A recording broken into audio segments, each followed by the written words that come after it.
93ですね。今年はい。現役ですか？現役。現役で、まだなんないと思うんですけど。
5月の節句に使う。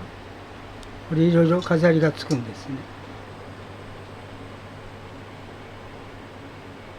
なんかコツというか。今なんかも中見てご覧になると分かると思うけど、平均にね、なるべく平均って材料によって出っ張ってるとこが全然つかないとかってね、長年の勘っていうしかないですね。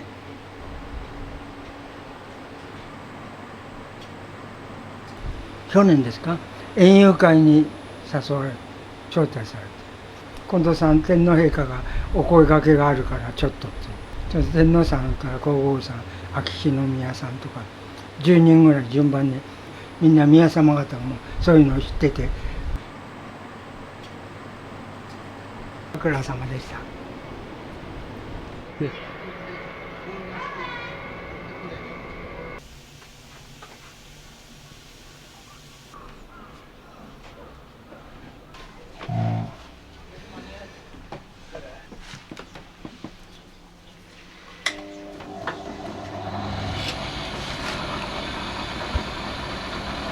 人によって違うけど刃物はいろんなのあるんですよ。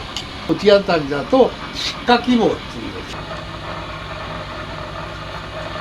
まあどんどん叩いてこういう刃にして自分で作って、それでここから削っていくのを割れっていうのがあって、型の割れね、それをこうやって押していく、こうやって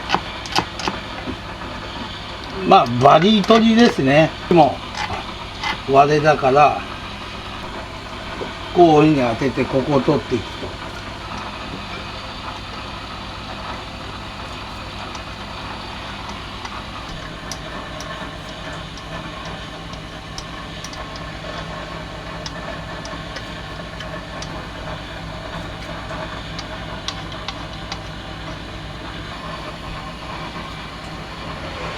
こんな感じですかね。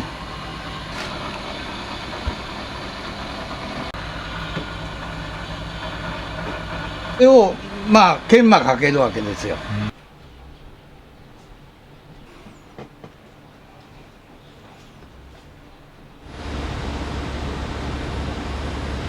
でこれフィルターで。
雰囲気だったね。